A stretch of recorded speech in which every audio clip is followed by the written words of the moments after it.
Bismillahirrahmanirrahim. Assalamualaikum warahmatullahi wabarakatuh. Selamat sore, selamat sejahtera untuk kita semua. Salam, Om Swastiastu, Namo Buddhaya, selamat kebajikan. Saudara-saudara sekalian, alhamdulillah hari ini kami dipanggil oleh Bapak Presiden khusus membicarakan terkait program makan bergizi gratis.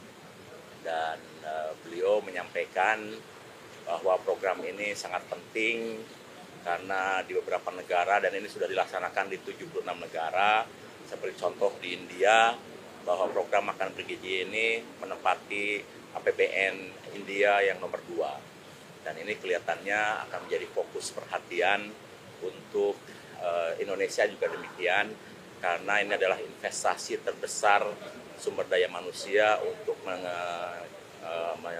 menyambut Indonesia Emas 2045.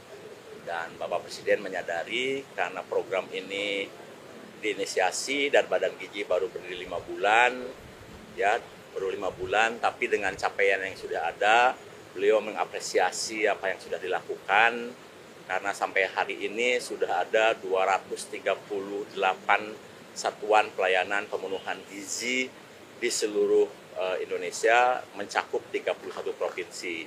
Dan ini bisa terjadi karena semua dukungan semua pihak, mulai dari Menteri Bappenas, Menteri Pertahanan, kemudian Menteri Desa, TNI Polri, BUMN, Menteri Kesehatan, Menteri Pendidikan Dasar dan Menengah, kemudian Menteri Dalam Negeri, dan seluruh menteri yang dipanggil tadi, koperasi dan lain-lain, sehingga menjadi kegiatan yang total football.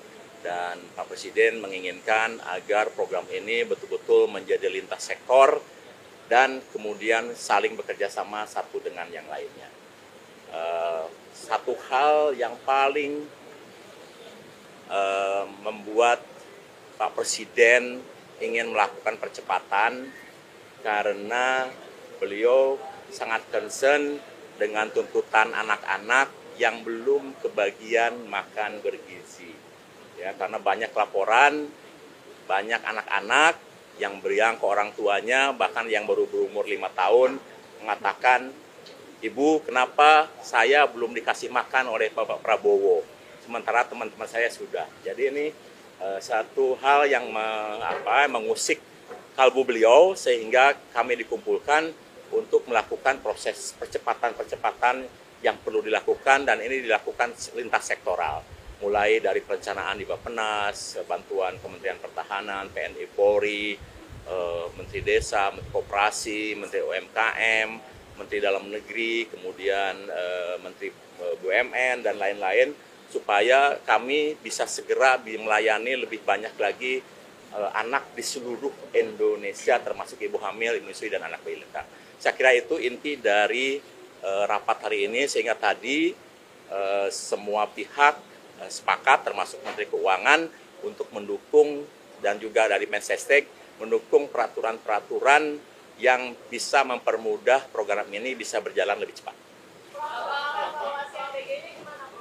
Ya, alhamdulillah ini sudah berjalan hampir 10 hari, dan kami sudah melakukan kegiatan di 31 provinsi, mencakup 238 satuan pelayanan yang sudah melayani lebih dari 650.000 penerimaan manfaat yang sampai sekarang sudah ada, dan ini setiap waktu terus bertambah, sehingga insya Allah nanti selama bulan Januari sampai April akan bertambah menjadi melayani 3 juta, nanti di bulan April sampai Agustus akan melayani 6 juta, dan nanti di Agustus ketika pendidikan SDM-nya cukup, Pak Presiden ingin lebih cepat lagi.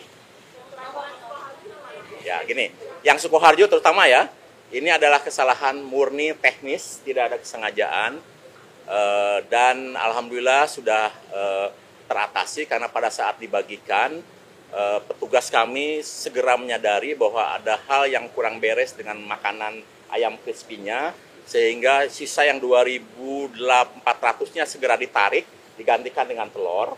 Kemudian anak yang 40 orang itu langsung ditangani oleh petugas puskesmas dan sudah sembuh. Dan hari ini mereka sudah sekolah lagi dan diberikan pelayanan makan dan didampingi oleh petugas puskesmas makan di sekolah dan normal. Jadi tidak ada masalah. Ya. Ya, jadi begini, dari awal BGN kan menyampaikan patokan-patokan. Yang pertama, pemenuhan kalori sesuai dengan tahap perkembangan. Yang kedua, komposisi gizi. Yang ketiga, higienis dan food safety. Jadi ini dari awal memang sudah menjadi concern kami, sehingga program ini tidak bisa leluasa dikerjakan oleh siapa saja dan harus ada pegawai yang cepat tanggap dan reaksinya cepat, sehingga kejadian di Sukoharjo itu hanya berlangsung sebentar saja dan segera mengganti menu yang kurang baik, sehingga Pak Presiden apresiasi untuk hal itu dan beliau menilai ini hal yang bisa saja terjadi kapan saja. Dan terus terang selama kami melakukan proses uji coba selama setahun itu belum pernah terjadi karena proses yang kami lakukan benar-benar tertib dan waktu itu memang tidak di cover media. Sekarang ini kan seluruh di cover media dan alhamdulillah segala sesuatunya bisa teratasi dengan cepat.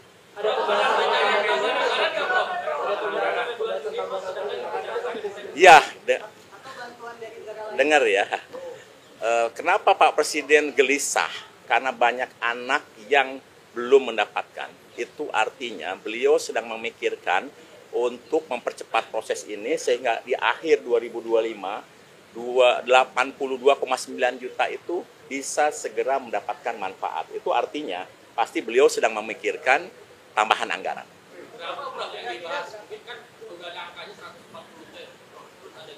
Gini, kalau dari hitungan Badan Gizi, kalau tambahan itu terjadi di September, sebetulnya 100 triliun sudah cukup untuk memberi makan 82,9 juta.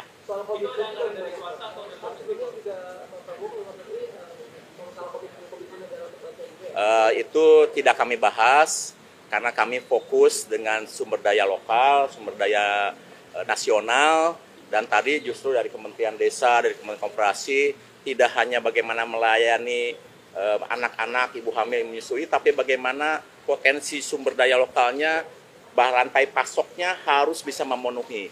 Bayangkan ketika 82,9 juta itu sudah diberi makan dan Badan Gizi menetapkan hari tertentu kita makan telur, maka dibutuhkan 82,9 juta butir telur setiap hari. Jadi ini butuh juga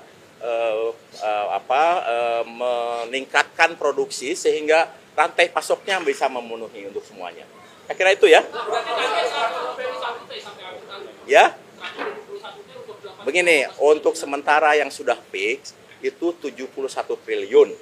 Ya, itu kalau tidak ada penambahan, maka akan mencapai 15 sampai 17,5 juta penerima manfaat.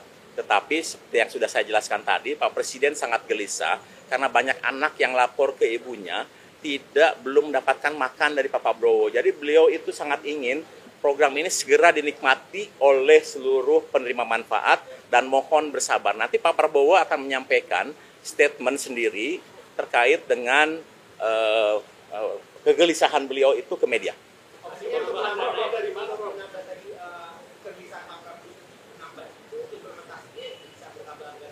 Ya, otomatis. Ketika beliau punya keinginan untuk menggapai seluruh penerima manfaat, otomatis anggaran akan bertambah dan tadi Menteri Keuangan kelihatannya menyampaikan semua sangat tergantung kepada Presiden.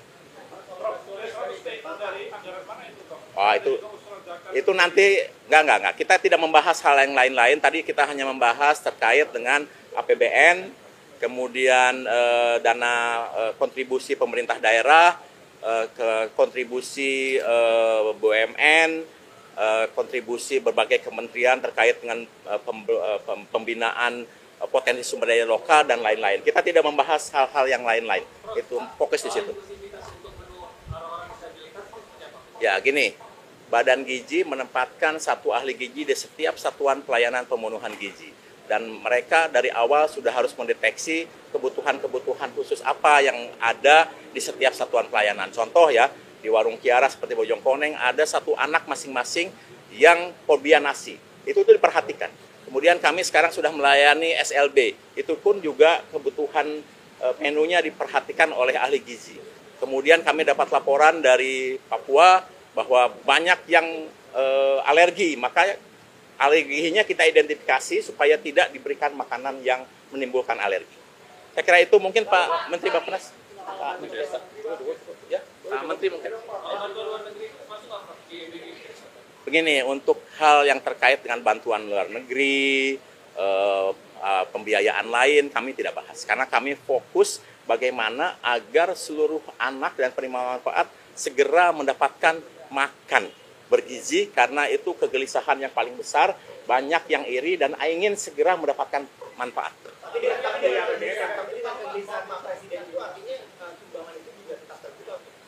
Kami tidak bahas itu, jadi kami bahas fokus terkait dengan keterlibatan negara di dalam memberikan kepedulian hak anak dan ibu hamil untuk meningkatkan kualitas hidup.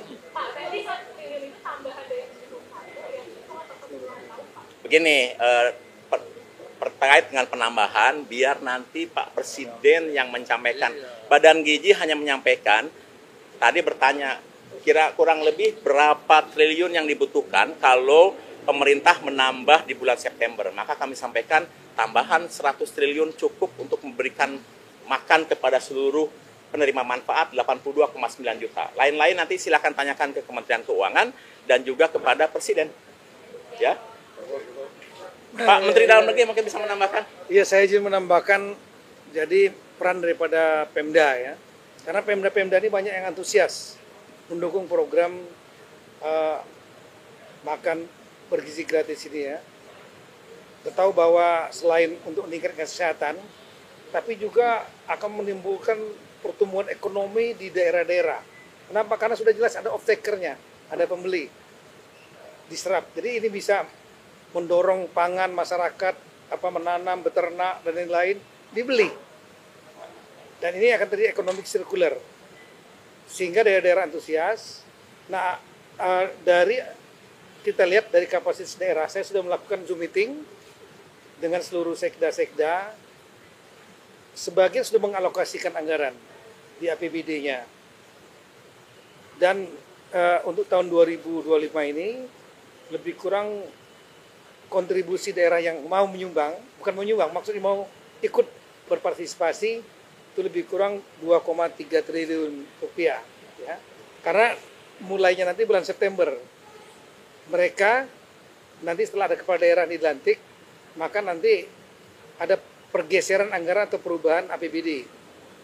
Setelah itu mereka membangun sarana satuan pelayanan itu namanya, yang mungkin ada di sekolah-sekolah. Nah ini jumlahnya lebih kurang kami exercise antara 2.000 kalau untuk dari APBD kabupaten kota.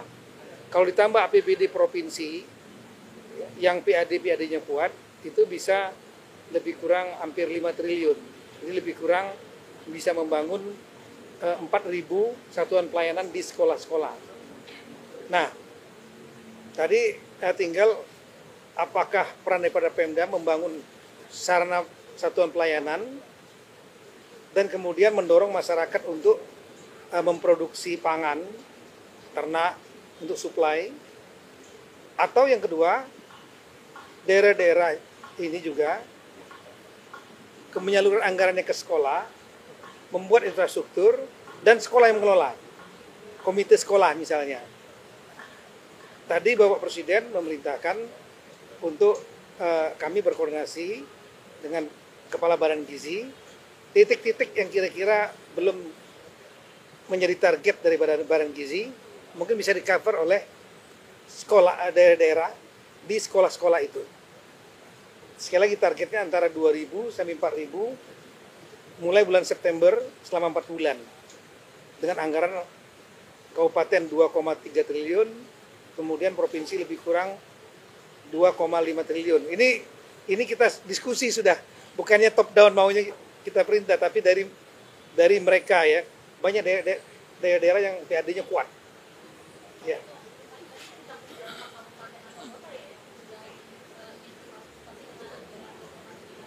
Eh, 415 kabupaten, ya, 93 kota, dan semua provinsi mau berpartisipasi. Karena ini akan menghidupkan ekonomi mereka selain anak-anak mereka sehat. Selain soal anggaran,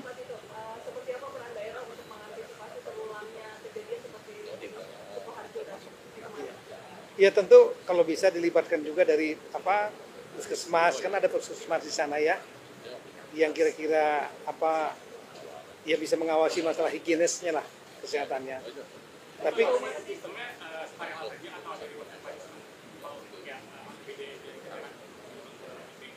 ya tadinya kan akan dikelola oleh Badan Gizi semua, tapi kan bertahap. Nah untuk percepatan, daerah-daerah juga sangat ingin memberikan berpartisipasi dengan metode langsung di sekolah-sekolah, dibuat satuan kayak dapur, satuan pelayanan itu 150 meter persegi. Nah tadi Bapak Presiden memerintahkan kami koordinasi dengan Bapak Kepala Badan Gizi mana titik-titik yang kira-kira belum disentuh oleh Badan Gizi karena bertahap kan ya. Nah yang daerah-daerah ini kira-kira ngerjakan yang mana. Tapi mungkin prioritasnya adalah pada daerah-daerah yang angka stuntingnya tinggi sama kemiskinan tinggi. Itu menjadi target utama. Itu dari dana dari daerah itu memang untuk di daerah selatan atau nanti diambil pusat disubsidi? Oh enggak, dari APBD-nya provinsi dihibahkan kepada kabupaten kota.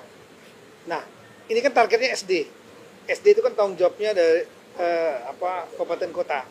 Nanti kabupaten kota yang menyalurkan kepada sekolah. Yang mengelolanya sekolah, tapi nanti untuk masalah operasionalisasinya itu akan tetap di bawah kendali Badan Gizi yang memiliki ada SPP, Satuan Pelayanan, juga ada petugasnya. Tapi juga akan dibantu pengawasan dari inspektorat kabupaten kota. Nominalnya dari tiap daerah sama nggak sih Pak? Beda, tergantung dari PAD-nya masing-masing. Contoh misalnya Kabupaten Badung ya, itu PAD-nya kan 90% dari APBD-nya. Transfer pusat hanya 10%. Mereka punya anggaran hampir 10 triliun. Anak SD-nya ada 72.000. Mereka bisa mengcover semua malah. Mengcover semua dari APBD cukup mereka. Tapi ada juga yang PAD-nya kan rendah sekali. Seperti Indonesia bagian timur. Nah kalau ini mereka ya udah 500 anak aja. Yang lainnya akan di cover oleh Badan Gizi Nasional.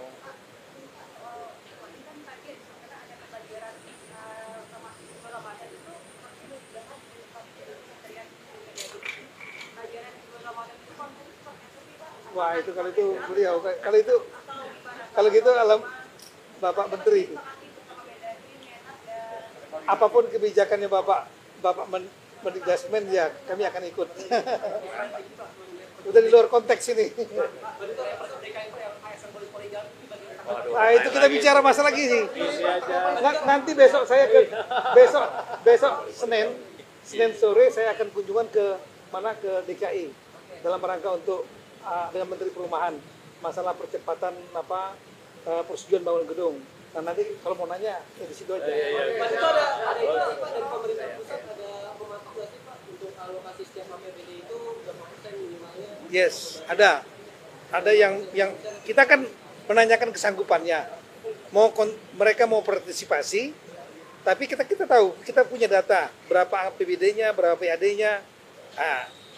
Minimal itu adalah 0,2% yang paling rendah itu 0,2% dari PAD itu untuk ngurusin 500 saja, 500 siswa SD. Nah yang lain otomatis saya lapor kepada Prof Dadan supaya di cover semua yang lainnya oleh Badan Gizi. Ya jangan dipaksakan kalau nggak mampu. Pak kalau misalnya keterlibatan daerah itu nanti akan berdampak pada perbedaan standar makan gizi gratis di setiap daerah seperti apa Pak? BGN memiliki standarisasi baik dapurnya maupun menunya karena beliau kan ada ahli gizinya. Oke? Tadi Pak penegasannya Pak, berarti yang terkait dengan anggaran daerah itu sifatnya inisiatif ya, bukan mandatori harus mengalokasikan ya Pak? Enggak. Kita nggak mandatori, tapi mereka harus bawah yang ingin berpartisipasi. Kenapa? Satu, untuk kepentingan anak-anak, kesehatan anak mereka. Ya, bagi kepala daerah terpilih kan ini kan naikin elektabilitas juga nih. Nyentuh langsung masyarakat di bawah. Yang kedua, mereka tahu bahwa ini akan bisa mendorong pertumbuhan ekonomi daerahnya. Maka mereka antusias. Saya kira itu. Pak mengenai praktik kepala daerah Pak? Nah, itu nanti kita bahas lagi deh. Terlalu panjang. Kita bicara masalah ini aja dulu. Kalau pelantikan daerah nanti tunggu tanggal 22 dengan pendapat di DPR. Nah, keputusannya di situ. Udah buat judulnya aja, nanti keputusan kepala daerah tanggal 22 Januari di Raker DPR yang dihadiri oleh DPR, kemudian pemerintah, diwakili Mendagri, KPU, Bawaslu, DKPP. Nah, oke.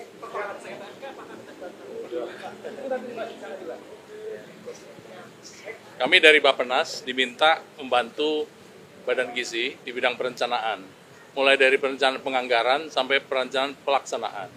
Tadi Bapak Presiden juga menyampaikan bahwa ada hal-hal yang perlu sangat diperhatikan, terutama rantai pasok produksi. Jadi tidak hanya rantai pasok konsumsi, tapi rantai pasok produksi. Dan beliau tadi sangat menyinggung bagaimana pentingnya peran telur. Telur sebagai sumber utama makan bergizi selain nasi dan sayur dan juga komponen-komponen lain seperti buah. Jadi telur harus diperhatikan. Termasuk juga nanti membuat konsep untuk membangun produksi-produksi baru di mana peternakan-peternakan ayam di setiap lokasi sangat dibutuhkan. Kalau misalnya itu kurang. Nah, kemudian yang terakhir adalah bahwa ini masih dalam proses untuk penyempurnaan. Kalau ada hal-hal yang kurang sempurna, ini akan terus disempurnakan. Semua kementerian lembaga akan selalu mendukung, mulai dari Kementerian Bappenas dan semua kementerian yang ada. Tadi Pak Tito sangat bagus sekali, Kementerian Dalam Negeri sangat aktif, dan kita ingin Kementerian Dalam Negeri, Kementerian Koperasi, kemudian kementerian-kementerian lain seperti Kementerian Desa juga terus aktif, dan terutama Kementerian Pendidikan Dasar Menengah ini menjadi ujung tombak dalam kerangka membangun makan bergizi yang kita harapkan. Saya 3 menit aja. Pertama, anggaran dari Kementerian Desa itu untuk makan siang bergizi dalam menyuplai bahan baku 20 triliun. Jadi ada dana desa 71 triliun. Di Permendes nomor 2 tahun 2024 sudah saya tantangani 20 triliun untuk ketahanan pangan. Jadi untuk telurnya, ikannya, ayamnya, nasinya, dan lain sebagainya. Jadi tadi kami sudah sampaikan kepada Bapak Presiden. Kemudian dalam hal penyiapan bahan baku itu kami akan memaksimalkan badan usaha milik desa. Jadi nanti akan ada desa padi, desa jagung, desa nila, dan lain sebagainya. Jadi inti pokoknya Kementerian Desa siap untuk menyukseskan makan siang bergizi. Itu aja, terima kasih. Kita sudah buat modulnya, sudah buat betul. Kita buat juknisnya, detil, modulnya sudah ada. Kalau ini potensi desa ayam petelur, kita buat ayam petelur dari dana ketahanan pangan dana desa. Kalau ini padi. Kalau ini buah melon. Jadi semua desa tematik kita buat, nanti akan dikumpulkan oleh BUMDes atau BUMDes antar desa, itu akan diserap oleh makan siang bergizi. Kira-kira begitu skemanya nanti. Jadi Menteri Desa fokus pada penyiapan bahan baku dengan dana desa 20 triliun dari total 71 triliun. Jadi 71 triliun, 20 triliunnya untuk makan siang bergizi dalam hal menyiapkan bahan baku. Kira-kira begitu dukungan dari Kementerian Desa. Terima kasih ya. Jadi yang pertama kami disampaikan tadi oleh Bapak Kepala BPN dan juga Bapak Menteri Bappenas bahwa sekolah ini menjadi salah satu mitra utama dari makan bergizi gratis. Dan kami sudah menyiapkan, pertama adalah modul tentang bagaimana makan bergizi gratis ini menjadi bagian dari pendidikan karakter di sekolah. Jadi nilai-nilai karakter yang berkaitan dengan spiritualitas, tanggung jawab, kebersihan, ketertiban, disiplin, dan nilai-nilai karakter yang lain itu harus menjadi bagian tak terpisahkan dari makan bergizi gratis di sekolah. Yang kedua, tadi Pak Presiden menyampaikan ada yang baru tadi ya Pak Kepala Badan, bahwa sanitasi di sekolah juga harus bagus agar ketika ada alat-alat untuk makan yang dicuci itu juga tidak menimbulkan genangan air dan tidak menimbulkan masalah kesehatan, sehingga tadi Pak Presiden menekankan agar sanitasi dan juga termasuk toilet itu harus dibangun yang bagus, yang bersih, karena itu bagian dari lingkungan fisik sekolah yang mendukung keberhasilan program makan bergizi gratis ini. Saya kira itu yang bisa kami tambahkan, dan mungkin kalau rekan-rekan wartawan mengikuti 7 kebiasaan anak Indonesia hebat, yang keempat itu adalah makan sehat dan bergizi. Jadi juga menjadi bagian dari program kami dalam mendukung program unggulan Pak Presiden tentang makan bergizi gratis yang tujuannya adalah untuk meningkatkan kesehatan jasmani, tapi juga kecerdasan intelektual dan juga kecerdasan moral dan juga kecerdasan sosial. Saya kira begitu ya. Terima kasih. Soal pembelajaran bulan Ramadan, sekarang draftnya sudah selesai ya. Draft surat edaran bersama sudah selesai dan draft ini kami susun melibatkan 5 kementerian. Pertama dengan Menko PMK, kemudian Menteri Agama, Menteri Dalam Negeri, kemudian Menteri Pendidikan Dasar dan Menengah, dan KSP. Ini kami berlima membahas mengenai pembelajaran di bulan Ramadan dan sudah ada kesepakatan bersama. Sekarang draftnya sudah selesai, tinggal proses nunggu tanda tangan 3 menteri. Tanda tangan Menteri Pendidikan Dasar Menengah, Menteri Dalam Negeri, dan Menteri Agama. Kami kira begitu ya. Untuk di rumah aja atau gimana, Prof? Di rumah atau gimana, Prof? Apanya? Itu pembelajarannya di rumah atau di sekolah, Prof? Tunggu sampai surat edarannya keluar ya. Ya. Sabar dikit aja. Prof, kalau Pokoknya sebelum Ramadan sudah terbit. Bulan-bulan ini apa gimana, Prof? Insya Allah dalam minggu depan ini sudah selesai. Karena draftnya sudah selesai. Prof, berarti kayak pesantren kiat itu ya, Prof? Nanti di dalam surat edaran nanti ada ininya, ada penjelasannya. Jadi belajar di sekolah apa di rumah, Prof? Ya nanti tunggu sampai itu keluar. Prof, Gitu ya. Kalau konsep PPDB yang tadi disampaikan ke Presiden itu seperti apa, Prof? Konsep PPDB yang baru, Prof? Itu baru kami sampaikan dalam bentuk tertulis, dan tadi tidak sempat dibahas karena ada agenda lain. Tapi kami tetap meminta supaya itu segera diputuskan karena ada 2 kepentingan. Pertama, kepentingan untuk koordinasi dengan pemerintah daerah dan pihak-pihak terkait. Kemudian yang ketiga, sosialisasi kepada masyarakat. Nah, konsep yang kita sebut sebagai konsep yang baru itu sudah selesai, sudah kami serahkan kepada Bapak Presiden melalui Pak Sekretaris Kabinet. Ini akan menghapus zonasi, Prof? Zonasinya gimana, Prof? Ya, menghapus zonasi. sampai nanti ada keputusan apakah diputuskan langsung oleh Pak Presiden ataukah nanti lewat sidang kabinet, itu tunggu sampai pada waktunya tiba. Tapi Itu di ya. konsep itu menghapus zonasi nggak, Prof? Ya semua akan ada penjelasan setelah itu terbit. Semua akan indah pada waktunya ya, teman.